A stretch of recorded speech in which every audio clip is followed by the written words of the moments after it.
नहीं रहे। इसी के साथ अटल राजनीति का वो एक दौर थम गया। ये कहें कि अमर कवि की वो अटल कविताएं वो केवल बस अब अपने चिर परिचित अंदाज के लिए जानी जाएंगी। और मैं कहना चाहूंगा कि एक प्रखर वक्ता, एक पत्रकार, एक वो राजनीतिज्ञ और कवि के रूप में उनकी जो पहचान थी वो दौर एक थम गया है। अटल बिहारी वाजपेयी हमेशा अपनी एक अलग शैली के लिए जाने जाएंगे, राजनीति के उससे बड़प्पन के लिए जाने जाएंगे जो हमेशा प्रासंगिक रहेगा। इसी वजह से कहा जा सकता है कि सियासत का अटल दौर थम गया है, लुप्त हो गया वो अध्याय। और हम खास खबर में आज एक ऐसे देश के एक सपूत को समर्पित करते हैं जो अपनी शैली के लिए हमेशा जाने जाएंगे और उनको हम श्रद्धांजलि देते हैं।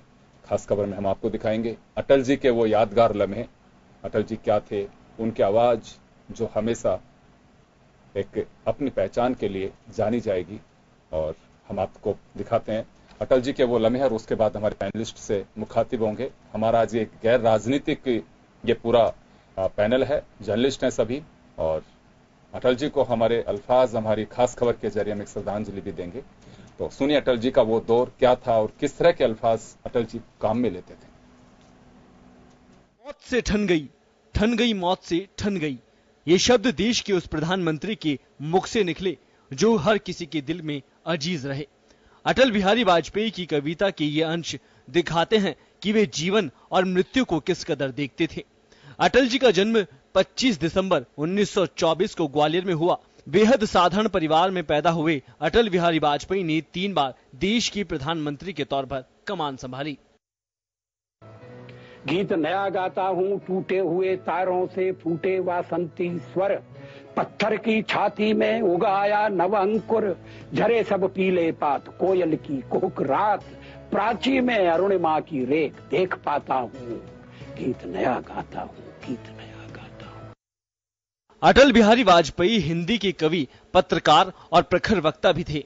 भारतीय जनसंघ की स्थापना में भी उनकी अहम भूमिका रही। वे 1968 से 73 तक जनसंघ के अध्यक्ष भी रहे।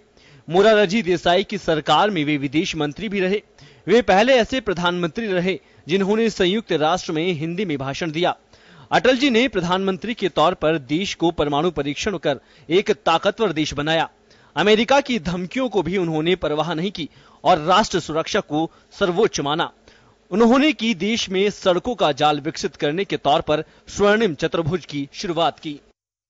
बाकी यज्ञ अधूरा अपनों के विघ्नों ने घेरा, अंतिम जय का वज्र बनाने नवदीच हड्डियां गलाए, आओ फिर से दिया जलाए, आओ।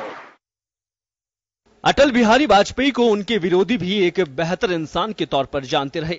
संसद में या फिर जनसभाओं में उनकी जबरदस्त भाषण शैली भी देश के लोगों को खूब लुभाती रही।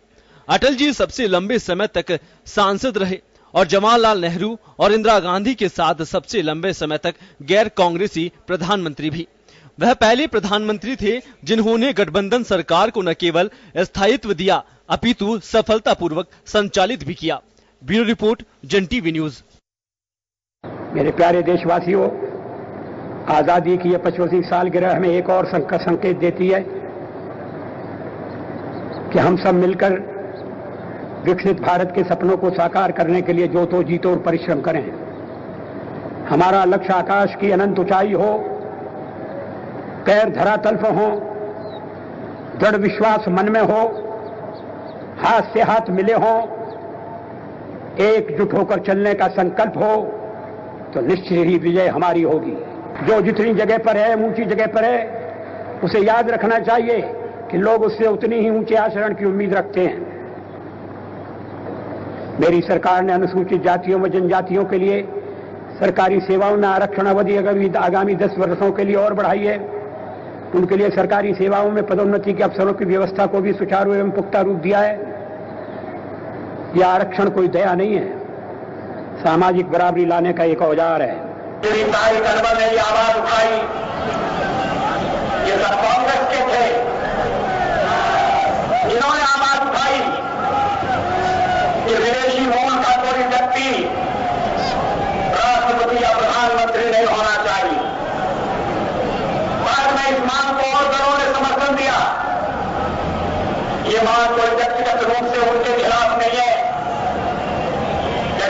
देश के हितों की रक्षा के लिए इस तरह का प्रबंध किया जाए, ये देशवासी अनुभव करते हैं। ये बंटवारे की पृष्ठभूमि में लिखी गई कविता है। किंतु आज पुत्रों के शोणित से रंजित वसुधा की छाती, टुकड़े टुकड़े हुई विभाजित बलिदानी पुरखों की थाती, कण कण पर शोणित बिखरा है पग पग पर माथे की रोली, इधर मने सुख की दीवाली और उधर जनधन की होली। क्या आत्मरक्षा की तैयारी तभी होगी जब खतरा होगा? अगर तैयारी पहले से हो तो जो खतरा अगर आने वाला है तो खतरा भी दूर हो जाएगा। खतरा अमल में नहीं आएगा।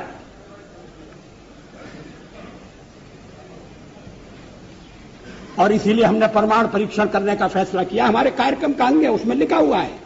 आकस्मिक जनादेश नहीं है, कोई चमत्कार नहीं हुआ है।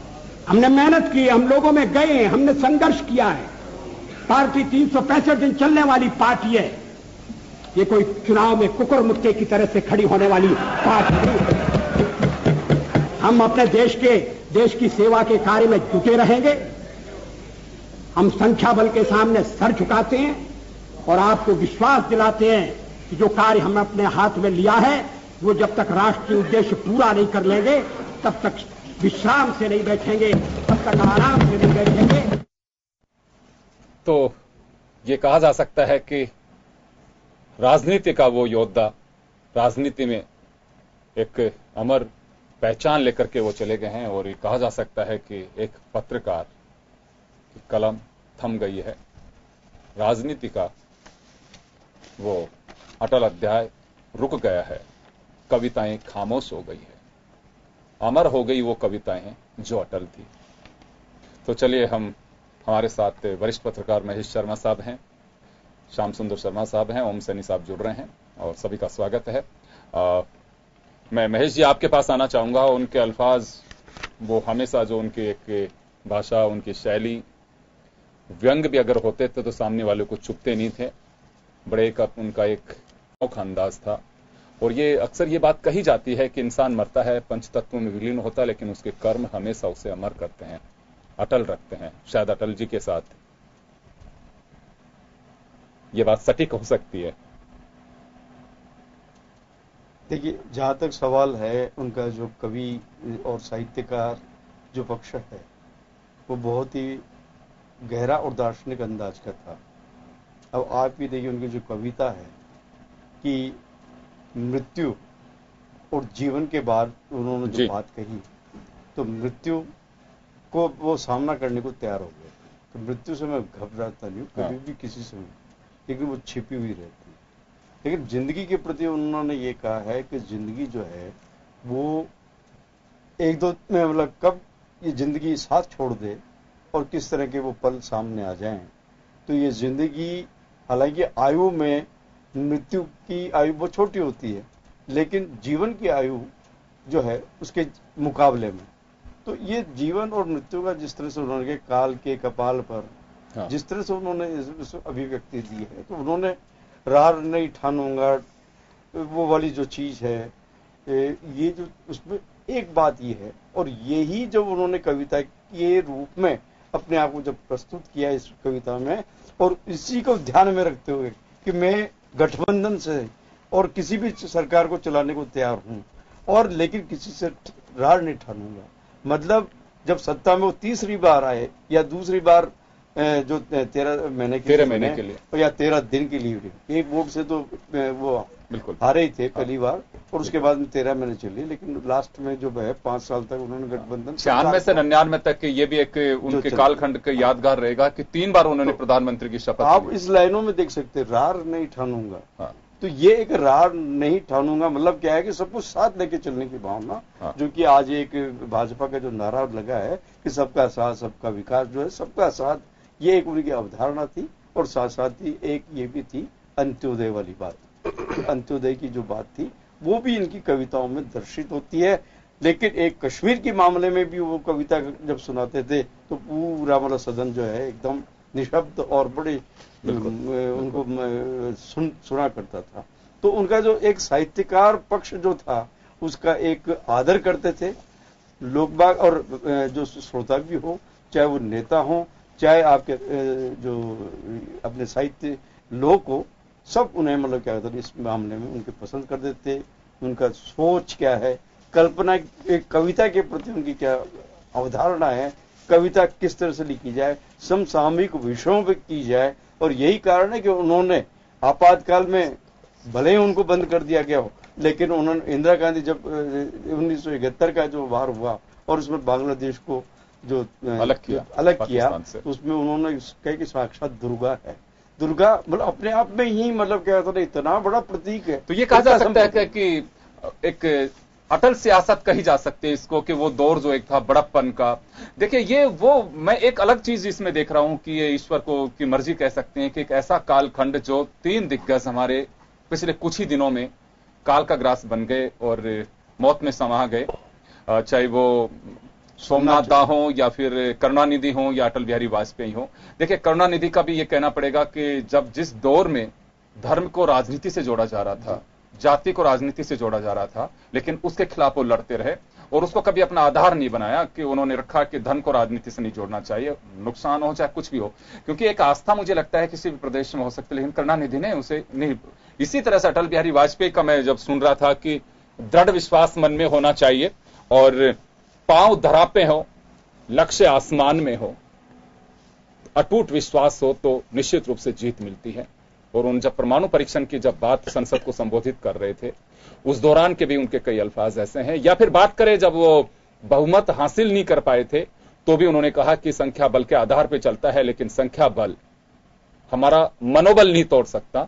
और वो जब रिजाइन करने के लिए चले गए, ये वो दौर है जो मुझे लगता है कि अटल जी हमेशा प्रासंगिक रहेंगे, जब जोड़ तोड़ की राजनीति की जाती है, सत्ता की लालसा किस कदर हावी हो जाती है। और वर्तमान दौर में जिस तरह की स्थितियां चल रही हैं, अभी हो चाहे पिछले कुछ साल की बातें हो, कि सत्ता ही सब कुछ हो गई है, वो दौर अटल जी के लिए हमेशा जाना जाएगा। मुझे लगता है कि इतिहास के कुछ ऐसे कालखंड हैं जो हमें हमेशा इस बात के लिए प्रेरित करते हैं कि सच्चाई कभी छिप नहीं सकती।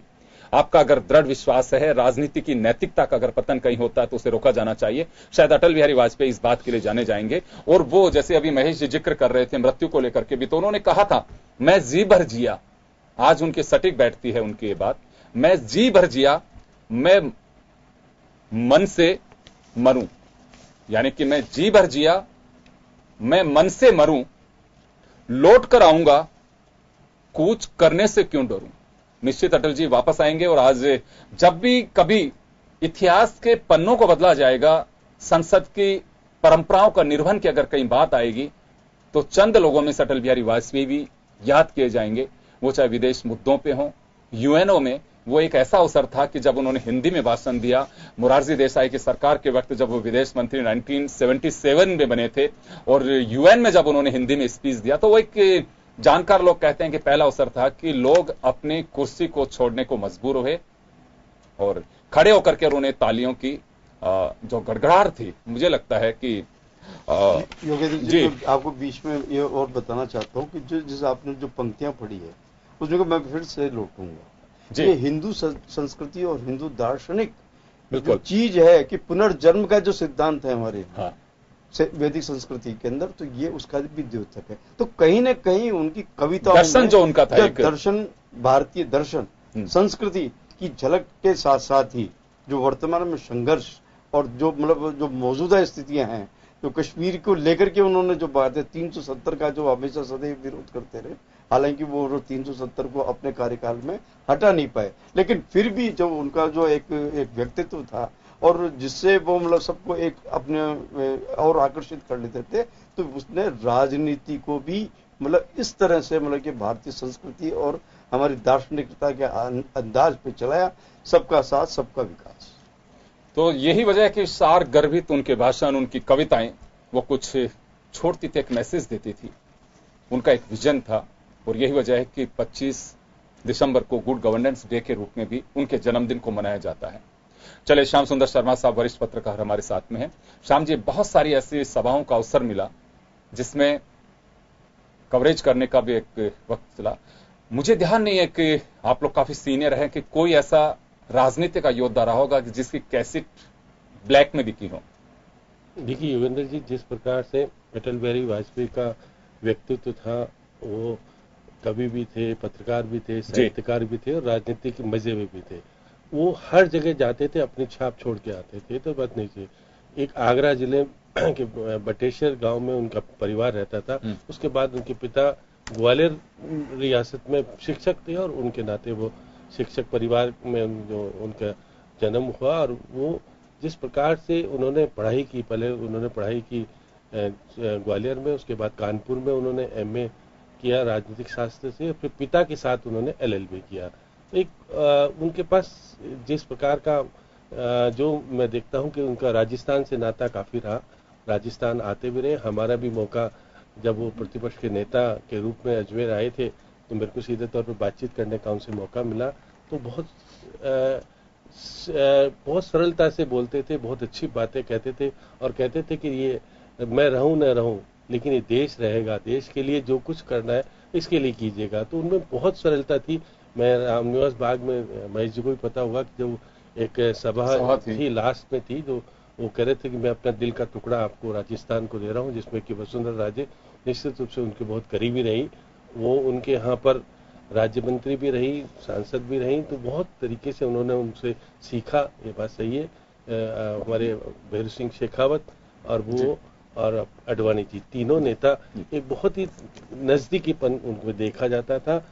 अटल जी जब राजवी साहब की शादी में जयपुर आए थे, तो उन्होंने कहा मैं कन्यादान करूंगा। तो पंडित जी ने कहा कि आप तो शादीशुदा नहीं है, इसलिए कन्यादान नहीं कर सकते।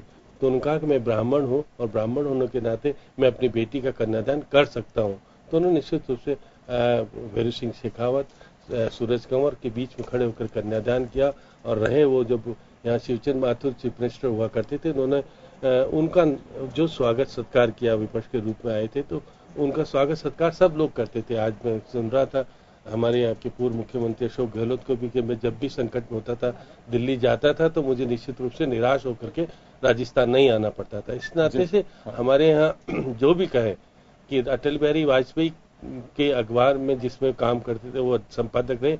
मेरा सौभाग्य रहा कि मैं भी वीर अर्जुन में 4 साल तक उनके में काम करने का मुझे भी मौका मिला। वह 5 जने के संपादक भी रहे। इस प्रकार से जो कुछ संसद में सीखा, उन्होंने देखा और बोला, वो उसकी उनकी छाप तो हमेशा हर कोई कहता है कि वो व्यक्तित्व थे कि किसी के, जब इंदिरा जी के टाइम में वो जब भाषण देते थे तो इंदिरा जी नाराज हो गई, तो वो कहते थे हाथ फैला के भाषण देते। तो इंदिरा जी को कहा कि टांग फैला के तो भाषण दे नहीं सकते, हाथ फैला के भाषण दिया जाता है। तो बहुत ही अपनी भाषा का सही तरीके से उपयोग करना, सही तरीके से विपक्ष को भी अपना बना लेना, बहुत सारी चीजें ऐसी रही है।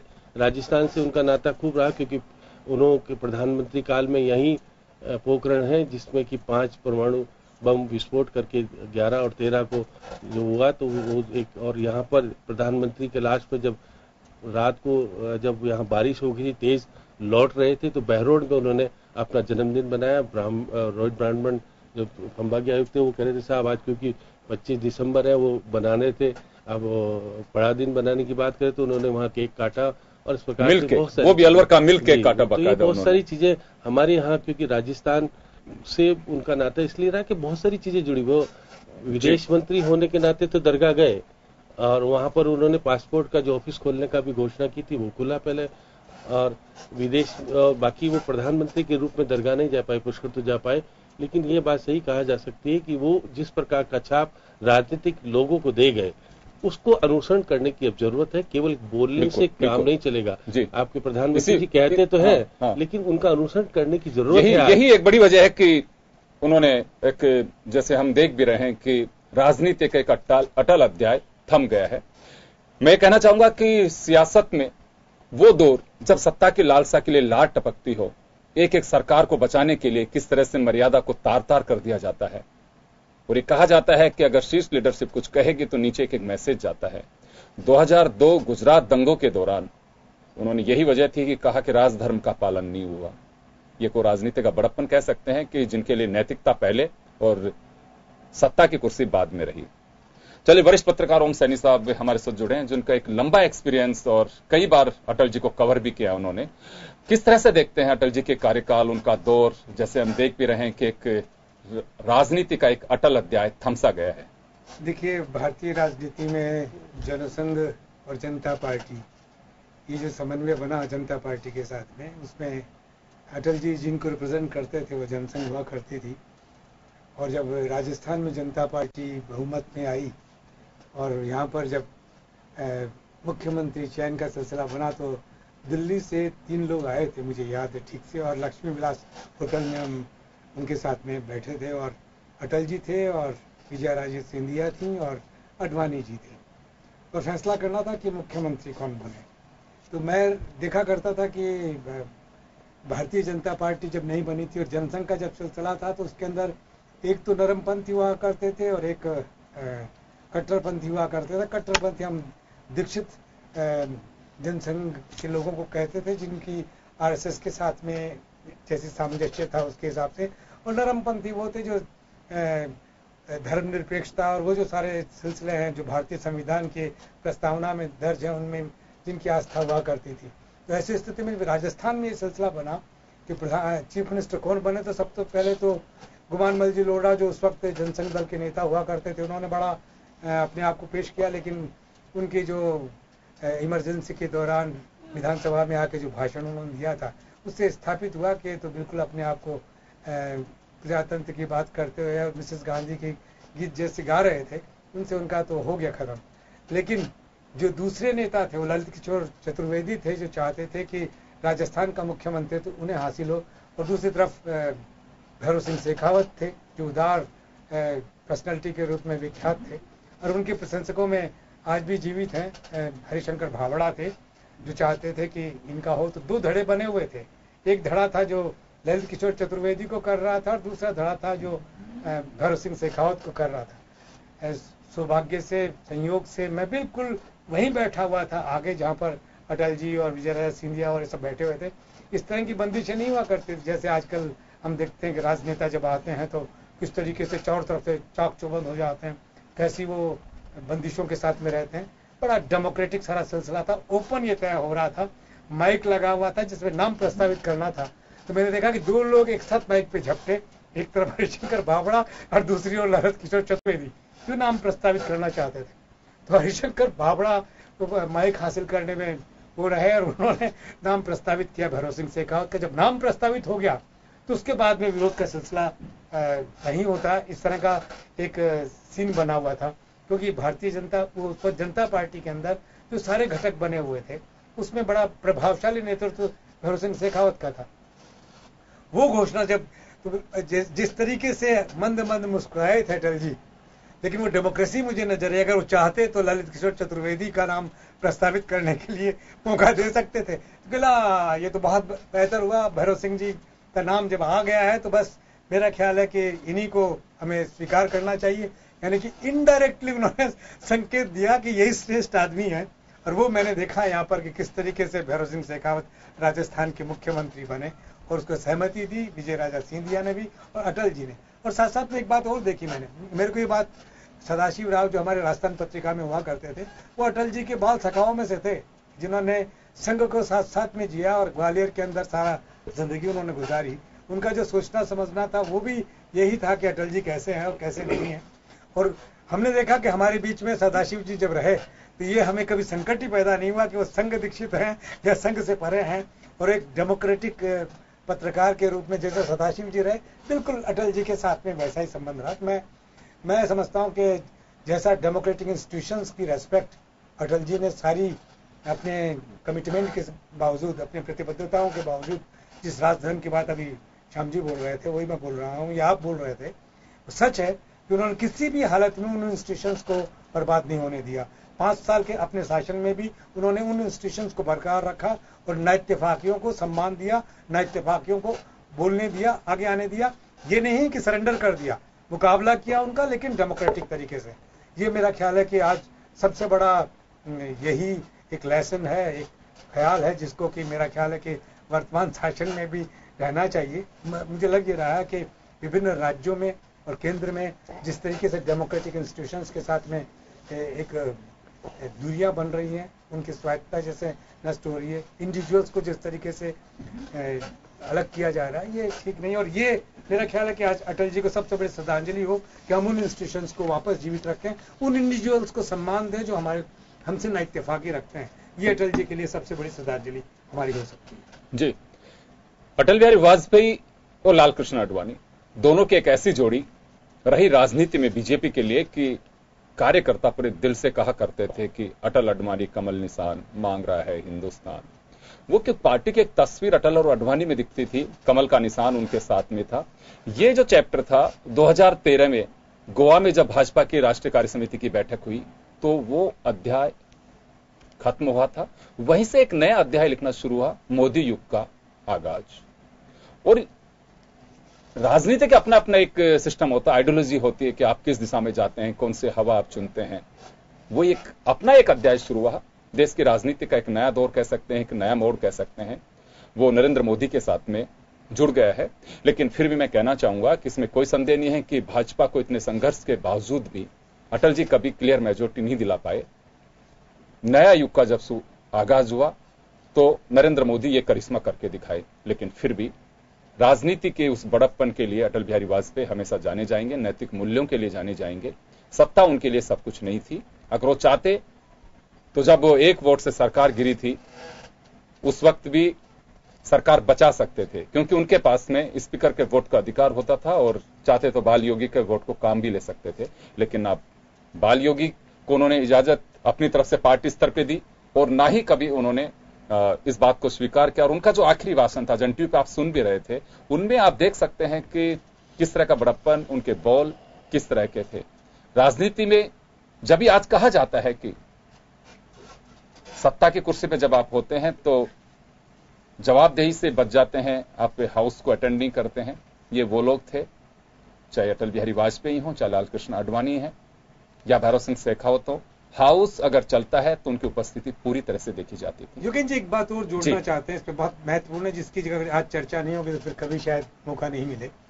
तो चर्चा ये है कि जिस तरीके से भारतीय जनता पार्टी का जन्म हुआ, उस जन्म होने के पीछे ये उद्देश्य था कि जो अटल बिहारी वाजपेयी की जो दृष्टि है इस देश को आगे बढ़ाने की और जिस तरीके से देश बनाने की, वो एक सेंट्रिस्ट पार्टी के रूप में, एक मध्यम मार्गी पार्टी के रूप में, जिनको सब संप्रदायों को, सब जातियों को, सब इरादों को, सब ख्यालों को जगह देने की बात थी। ये अलग बात है कि उन ख्यालों के साथ में पार्टी आगे नहीं बढ़ी। और इसीलिए देखिए, आडवाणी जी में और अटल जी में बड़ा फर्क है। जहाँ आडवाणी जी कट्टरवाद के समर्थक थे, वहीं अटल बिहारी वाजपेयी उदार जिस जो भारतीय राजनीति की सबसे बुनियाद है, मजबूत है, और जहाँ रेस्पेक्ट मिलती है उदारता के साथ में। जहाँ आप कट्टर हो जाते हैं तो एक्सट्रीम राइट भी एक्सेप्ट नहीं किया जाता, एक्सट्रीम लेफ्ट भी एक्सेप्ट नहीं किया जाता। ये हमारे यहाँ का सिलसिला रहा है। लेकिन हैसियत तभी हासिल हुई है भारतीय जनता पार्टी को जब इन सारी चीजों के अंदर वो सब कुछ आ गया जिसकी शायद कल्पना अटल बिहारी वाजपेयी साहब ने की नहीं थी, और उसी के बाद में आज शासन में है। लेकिन मैं अब भी मानता हूं कि अटल जी का बताया हुआ रास्ता जितना एक मध्यम मार्गी राजनीति को आगे बढ़ा सकता था, मुझे लग रहा है कि आज हम उससे वंचित हो रहे हैं और हमें सीखने की जरूरत है। सारे जो सत्ताधारी दल है उसको सीखने की जरूरत है कि अटल जी कैसे देश के बारे में सोचते थे, कैसे देश आगे बढ़ाना चाहते थे। अटल जी को वर्तमान में आप देखिए कि जब वो दिवंगत हुए हैं तो कितनी तकलीफ किसी को भी हो रही होगी। ये शायद राजनीति का वो एक बड़प्पन कहा जा सकता है कि हर किसी के दिल से ये बात निकल रही है कि अटल जी नहीं रहे। हर किसी को ये लगता है कि अटल जी ऐसे कैसे हो सकता है कि जा सकते हैं। मैं कुछ देर पहले भी मैंने उनकी कविता की कुछ पंक्तियां पढ़ी थी। इंसान चला जाता है, पंच तत्वों में विलीन हो जाता है, लेकिन उसके कर्म जो हैं वो उसे अमर रखते हैं, अटल रखते हैं, जिंदा रखते हैं। और जब उन्होंने कविता की पंक्तियां, जैसे मैंने पहले भी कहा कि उनके हर अल्फाज, उनके शब्द हमेशा सार गर्भित होते थे। जब उन्होंने कहा था कि मैं जी भर जिया, मैं मन से मरूं, लौट कर आऊंगा, कूच से क्यों डरूं। तो ये वो सार है उनके शब्दों में छिपा है कि मैं चला भी जाऊंगा तो मेरे वो शब्द, मेरी बात, मेरा उदारवाद, मेरी राजनीतिक स्टाइल वो हमेशा जानी जाएंगी। और इसमें कोई संदेह नहीं है कि उनकी जो पत्रकारिता की शैली रही हो, चाहे ओजस्वी कवि रहे हों या प्रखर वक्ता रहे हों, वो हमेशा जाने जाएंगे। आज उनके जो स्पीच आप सुनेंगे तो निश्चित रूप से वो देखे जाते हैं। आज भी कई बार प्रतिपक्ष की तरफ से जब बात रखी जाती है तो कोट किया जाता है। अगर लाइब्रेरी में पढ़ने वाले लोग होंगे तो अटल बिहारी वाजपेयी के उस दौर जब प्रधानमंत्री हुआ करती थी इंदिरा गांधी, और प्रतिपक्ष में अटल बिहारी वाजपेयी के, चाहे वो बजट स्पीच में हो या पर्टिकुलर देश के किसी विषय पर हो, जब उनके स्पीच होते थे तो पूरी तरह से, ये अब आजकल का दौर नहीं है, अगर कोई आईना दिखा रहा है सरकार को तो हा हुल्लड़ जिस तरह से होना शुरू होता है, मुझे लगता है कि वो एक रियल में लोकतंत्र का एक मंदिर जिसके पुजारी कह सकते हैं अटल बिहारी वाजपेयी को। एक बार फिर श्याम जी के पास में जाना चाहूंगा मैं। श्याम जी, एक कुछ चीजें जो ऐसी हैं कि अमिट छाप छोड़ती हैं, शायद यही अटल और अमर की परिभाषा होती है। वाजपेयी जी राजनीति के उस एक प्रतिबिंब के रूप में उनके शब्द, उनके कथन, उनकी चीजें हमेशा याद रखी जाएंगी। वर्तमान की अगर राजनीति में देखें तो क्या वास्तव में उस दौर को एक अनुसरण करना चाहिए, बस केवल एक दिन के लिए हम कह करके रह सकते हैं? मेरा मतलब, हम एक पत्रकार के नाते हम उन तमाम चीजों को याद करते हैं कि चाहे इमरजेंसी को याद करते हैं तो दूसरे इंदिरा जी के बांग्लादेश को पाकिस्तान से अलग कराने की चीज को भी, क्योंकि ना हम किसी से बहुत ज्यादा भावुक होकर के मिलते हैं, ना किसी से बायस्ड होते हैं। अटल जी के साथ भी ये सारी चीजें थी, तो याद किया जाएगा वो दौर। क्या उनकी पार्टी को भी अगर कहीं पे उस रास्ते से अगर कहीं दाएं बाएं हो रही है तो एक बार अनुसरण के लिए देखा जाना चाहिए अटल जी के उस इतिहास को, उस अध्याय को? योगेंद्र जी, क्योंकि आज बिल्कुल निश्चित रूप से उनके अनुसरण के अनुसार मोदी जी नहीं चल रहे हैं। प्रतिपक्ष का नेता तक डिक्लेयर नहीं किया। ये देखिए क्या कि नरसिंह राव का जमाना था, वो प्रतिपक्ष के नेता हुआ करते थे, उन्होंने देश का नेतृत्व करने के लिए यूएन में भेज दिया। प्रतिपक्ष के नेता को कितना बड़ा विश्वास था प्रधानमंत्री में। आज प्रधानमंत्री को प्रतिपक्ष को विश्वास का भावना है ही नहीं, वो चाहते ही नहीं कि प्रतिपक्ष का नेता कोई बने। संख्या की दृष्टि से अगर नहीं भी एक दल बन पाया तो उनको बड़प्पन दिखाना चाहिए था। उनको खड़गड़े हैं, उनको प्रतिपक्ष का नेता का दर्जा देना चाहिए था। उनको कहना चाहिए कि हाँ, वो लोकतंत्र से मजबूत होता है, कमजोर कभी नहीं होता। अब देखिए अटल बिहारी वाजपेयी हारे भी, 2 बार हारे, लेकिन जिस स्थिति में 2 बार राज्यसभा के सदस्य भी रहे, तो वो जिस प्रकार की अब उनके पास श्यामा प्रसाद मुखर्जी और दीनदयाल जी का उनका अनुसरण, उनकी शिक्षा दीक्षा, राजनीतिक उनका शिक्षा दीक्षा उन्हीं के माध्यम से मिली। 20 साल तक वो जनसंघ के अध्यक्ष रहे। अब देखिए वो जमाना में देखेगा कि अटल बिहारी वाजपेयी प्रधानमंत्री के रूप में नहीं बन पा रहे थे, लेकिन ये बात कीजिए आडवाणी जी ने अपना छोड़ा और अटल जी को प्रधानमंत्री बनाया। ये बड़प्पन ही तो है कि राजनीति में किस तरह से किस व्यक्ति को कैसे बढ़ाया जाए। आज वो नहीं है तो आज सब नेता उनको याद करके ये कह रहे हैं कि उनका अनुसरण, उनकी दी हुई शिक्षा दीक्षा को हम अपनाएंगे, अपनाने की जरूरत भी है। जिस प्रकार से ये बात सही है कि अभी ओम जी सही कह रहे थे कि वो जिस तरह से उन्होंने पार्टी को जो कुछ सिखाया दिखाया, सब कुछ दिया। आज राजनीतिक परिप्रेक्ष्य में बीजेपी इतने विशाल रूप में आ गई देश के शासन के अंदर, वो थे नहीं उस जमाने में। वो 2 लोग 3 लोग हुआ करते थे, तो वो 2 लोग भी इस तरह के हुआ करते थे कि वो आज की राजनीति में जिस प्रकार के नेता नहीं है, अब वो छाप छोड़ते ही नहीं है। अब देखिएगा कि पार्लियामेंट चलती है तो आप प्रधानमंत्री जब बोलते हैं तो किस प्रकार का होता है, बहुत सारी बातें होती हैं। प्रतिपक्ष के नेता जो राहुल गांधी अध्यक्ष होने के नाते वो बोल जाते हैं, और फिर किस प्रकार जो सारी बातें हो रही थी, एक राजनीति अच्छे राजनीतिक परिप्रेक्ष्य में आज जो दृश्य राजनीति को सीखना चाहिए। आज संकल्प करें प्रधानमंत्री जी, क्योंकि कल पंचतीन में विलीन हो जाएंगे उनके नेता हमेशा के लिए। वो पार्टी को क्या कुछ दे गए, क्या कुछ अनुसरण करना चाहिए, क्योंकि अब उनकी राष्ट्रीय कार्य करने की बैठक तो होगी नहीं, क्योंकि अब वो कैंसिल हो जाएगी। लेकिन आने वाला समय जो बिल्कुल श्याम जी, बीजेपी ने दोपहर में तमाम प्रोग्राम्स को पोस्टपोन कर दिया है जो बीजेपी की हो। राजस्थान में वसुंधरा राजे की जो राजस्थान गौरव यात्रा है वो भी पोस्टपोन कर दी गई है। भरतपुर संभाग का ये जो दौरा था, और जैसे कि तमाम नेता दिल्ली में इकट्ठे हैं और उनके साथ में सारे पार्टियों के नेता वहां, दिग्गज सब तमाम लोग वहां मौजूद हैं। एक बार फिर मैं महेश जी के पास में जाना चाहूंगा। महेश जी, सियासत का एक दौर अटल बिहारी वाजपेयी के उस कालखंड के नाम से भी जाना जाएगा कि राजनीति किस तरह का इतिहास उस वक्त का रहा, चाहे वो सत्ता पक्ष के लोग रहे हों, चाहे प्रतिपक्ष में इनकी भूमिका रही हो, या ये सत्ता में रहे तो प्रतिपक्ष को किस तरह से आदर करते थे?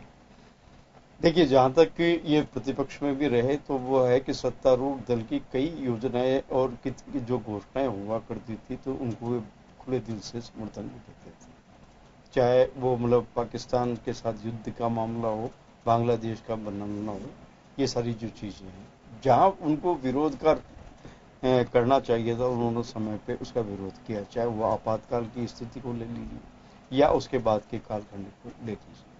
स्थिति ये है कि वो सब कुछ साथ लेके चलते।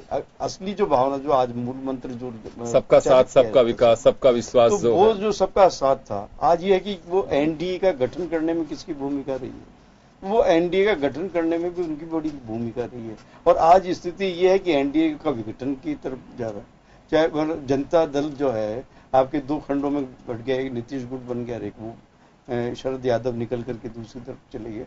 तो ये सारी चीज, और शिवसेना आज किस तरह से बोलते, कभी अटल जी के समय पे इस तरह का जो मौजूदा भाजपा का जो शासन है, और अगर उससे तुलना करें हम, तो उन दोनों में इतना फर्क ये हो गया है दिन रात का कि वो सबको साथ लेके चला कर देते हैं।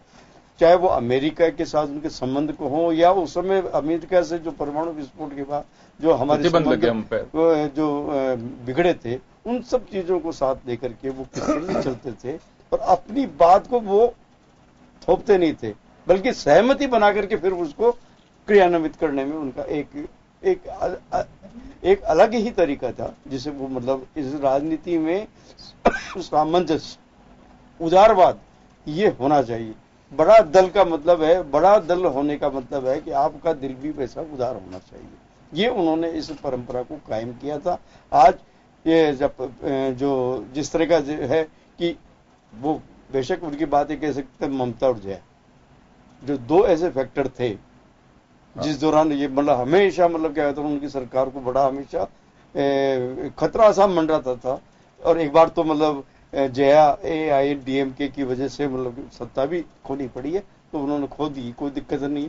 लेकिन उन्होंने उसके बाद में भी जो भी आप आगे का जो भी हुआ है उसमें समर्थन भी मिला, साथ भी लिया, ममता जी का भी साथ दिया है। आज ममता जी अपना सारा कार्यक्रम छोड़ करके जिस तरह से उसमें शामिल हुई हैं, तो ये उनका एक जो है उनकी विशेषता और उनके व्यक्तित्व का आकर्षण था। ये तो चाहे वो समन्वय की आप जब बात करते हैं, तो दो चीजें थी उनके सामने जो उन्होंने उनके द्वारा जो क्रियान्वित और जो योजनाएं जो चल रही थी, आपका स्वर्णिम जो आपका चतुर्भुज योजना है, तो उस समय तो दूसरे दल के भी सरकारें थी, लेकिन उन्होंने उन सबको दिगर करके देश को पहले रखा। देश और नदियों को जोड़ने का भी एक सिलसिला, नदियों को जोड़ने का भी है। अब ये वाली अगर चीज जब तक आप दूसरे लोकतंत्र में सबको साथ लेने की अवधारणा, ये किसी भी दल का साथ लें, किसी भी विचारधारा का भी साथ रखें, उन्हें अपनी बात का बताएं, हम ये करना चाहते हैं, उनकी सहमति लेने के बाद में निर्णय लेते हैं, तो ये उनकी एक प्रवृत्ति थी, वो सबका साथ सबका विकास लेने की। लेकिन अब उससे थोड़ा सा मतलब डेविएशन नजर आ रहा है कि लोग एनडीए से टूटते जा रहे हैं। अब इनको नए सिरे से प्रयास करने पड़ते हैं। आज जिस तरह से उन्होंने मतलब जिसे विघटन, ये क्या जो विचलन जो था हो रहा है दूसरे दलों का, आज वो बार्गेनिंग स्थिति में आ रही है, क्योंकि आने वाले चुनाव में स्थिति आपको ये देख लीजिए कि एनडीए को वापस से खड़ा करना पड़ेगा, ऐसी स्थिति आ गई है। जबकि पहले से एनडीए इतना मतलब क्या कहता मजबूत था, तो कार्य करने की क्षमता, ये जो आप ये है कि बाढ़ की स्थिति है, आपात ये अकाल की स्थिति है, जैसे राजस्थान में अकाल अक्सर पड़ता है, हर 3 साल बाद में अकाल पड़ता है, और उसी तरह से मतलब कहीं जहाँ जो बाढ़ की मैं आपके देख लीजिए, यूपी ले लीजिए आप, बिहार ले लीजिए, और दूसरे राज्य हैं जहाँ पे, तो उनका पानी इस साइड मतलब राजस्थान में लाने की एक कल्पना, जिसको कि साकार करना। ये नहीं है कि मेरे दल का मतलब क्या कहते हैं वहां सरकार है, उस समय यार दूसरी दल की भी सरकार थी उनके समय पे, अशोक गहलोत की सरकार थी, लेकिन उन्होंने उनको पूरा एस्पेक्ट, धन उन्होंने कितना मांगा और उतना कितना नहीं दिया, लेकिन इतना दिया कि वो संतुष्ट भी रहे और उससे नाराज नहीं हो। कभी टकराव यहाँ की चाहे राजस्थान सरकार का ले लें और उस समय गहलोत सरकार का ले लें और वह केंद्र में वाजपेयी सरकार का, तो उनमें टकराव का जो जब आने की स्थितियां ही पैदा नहीं हुई है। गहलोत साहब भी भले ही मतलब कहते हैं एक राजनीतिक दल होने की, अपना विरोधी होने की वजह से वो इतने संतुष्ट नहीं हुए हों, लेकिन वो ये भी नहीं कर सकते कि वो विरोध व्यक्त कर सकते।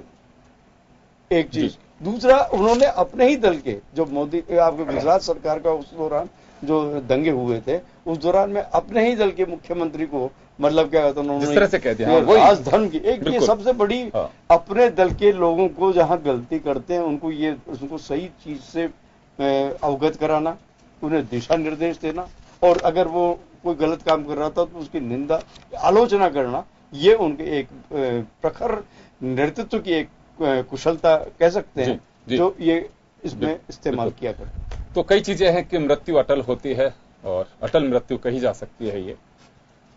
और जैसे मैंने कुछ कविता की उनकी लिखी हुई जो एक दोहा था उसको भी मैंने आपको बताया, वो सब चीजें जानती हैं। मैंने कहा कि सार गर्वित उनके भाषण हुआ करते थे और पार्टी लेवल पे भी उन्हें जो तवज्जो मिलता था उससे काफी ज्यादा दूसरे विरोधी दल भी देते थे। और यही वजह है कि जब उनकी स्पीच सुनने के लिए लोग आते थे तो विरोधी भी अपने आप को रोक नहीं पाते थे कि उनका एक धारा प्रवाह बोलना, उनका अपना एक स्टाइल, उनके शब्दों के व्यंग और जिस तरह से वो अपनी बात को एक पूरी तरह से कह पाते थे उस प्लेटफॉर्म पे, अपना शायराना और कवि अंदाज, कई ऐसी चीज थी जो अटल जी के साथ ही उनके एक छाप हमेशा उनके नाम के साथ में जानी जाएगी। और यही वजह है कि उनकी कविताएं हों, चाहे उनका प्रखरवाद हो या फिर सार गर्भित शब्द हों, हमेशा अटल अमर रहेंगे।